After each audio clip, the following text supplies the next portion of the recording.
Digital arrest કરી ₹7 લાખ પડાવી લેવાનો મામલો. સાયબર ક્રાઇમ પોલીસે મથુરાના યુવકને ઝડપી પાડ્યો.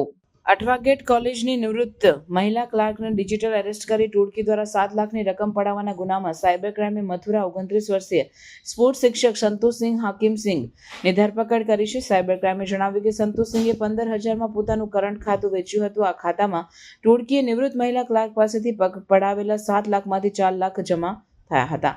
સંતોષસિંહના ખાતામાં અત્યાર સુધી 21 લાખના ટ્રાન્ઝેક્શનો થયેલા છે.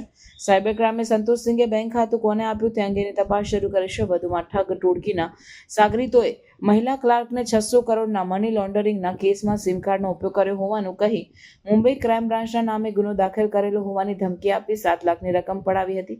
મની લોન્ડરિંગના નામે ડિજિટલ એરેસ્ટ કરી હતી. અડાજણની નિવૃત્ત મહિલા ક્લાર્ક પર 3 સપ્ટેમ્બર 24 કોલ કરી ટોળકીએ નરેશ ગોયલના બેંક ખાતામાં થયેલા 600 કરોડના મની લોન્ડરિંગના કેસમાં મહિલા સામે મુંબઈ ક્રાઇમ બ્રાન્ચમાં ગુનો દાખલ થયાનું જણાવ્યું હતું.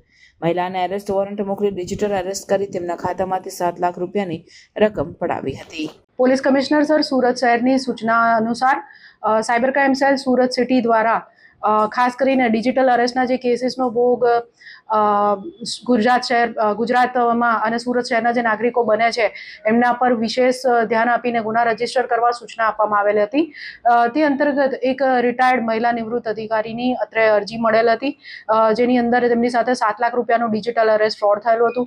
જેમાં જે ફરિયાદી છે એમનો સાયબર ક્રિમિનલ્સ દ્વારા કોલ કરીને સંપર્ક કરીને એમને જણાવવામાં આવ્યું હતું કે તમારો સિમ કાર્ડ અને તમારા જે ક્રેડેન્શિયલ્સ છે એનો ઉપયોગ નરેશ ગોયલ કેસમાં અને મની લોન્ડરિંગ માટે અને ઇલીગલ એક્ટિવિટીઝની અંદર થયેલો છે અને એના માટે અમે તમને ડિજિટલી અરેસ્ટ કરીએ છીએ. તો આ જે મહિલા ફરિયાદી છે એમની પાસેથી ધાકધમકી આપીને અને પોલીસ કેસની કાર્યવાહી અને સમાજમાં બદનામી થશે એવો ડર બતાડીને 7 લાખ રૂપિયા જેટલી અમાઉન્ટ અલગ એક અકાઉન્ટમાં ટ્રાન્સફર કરવામાં આવી હતી.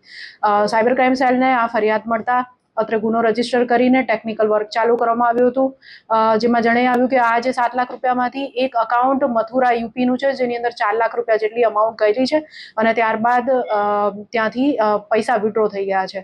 જેથી સાયબર સેલની જે ટીમ છે એમણે ટેકનિકલ વર્ક અને સારું ઇન્વેસ્ટિગેશન કરીને અને મંજૂરી મેળવી યુપી મથુરા ખાતે જઈ આરોપી સંતોષસિંહ હાકીમસિંહ બદનસિંહને ધરપકડ કરી છે. સદર આરોપીએ પોતાનું અકાઉન્ટ જે છે એ પોતાના મિત્ર ઓળખીતાને આગળ કમિશન ઉપર ભાડે આપેલું હતું અને એકાઉન્ટમાં જે સાયબર ક્રાઇમના પૈસા એનામાં આવ્યા એ અન્ય આરોપીઓને સાથે લઈને એટીએમમાં જાતે ઉપાડા ગયેલા ને ઉપાડીને પૈસા આગળ આપેલા છે. આગળ જે તપાસ દરમિયાન જે નામો ખુલેલા છે એ પુષ્પેન્દ્ર ગોલા રહેવાસી મથુરા યુપી અને નઈમેશ ચૌધરી જે એકાઉન્ટ હોલ્ડર અને આરોપી સંતોષસિંહના ઓળખીતા છે. એમને અંગે એ નાસ્તા ફરતા આરોપીઓ છે અને એમને પકડવા માટે કાર્યવાહી સાયબર ક્રાઇમ સેલ દ્વારા હાલ કરવામાં આવી રહી છે.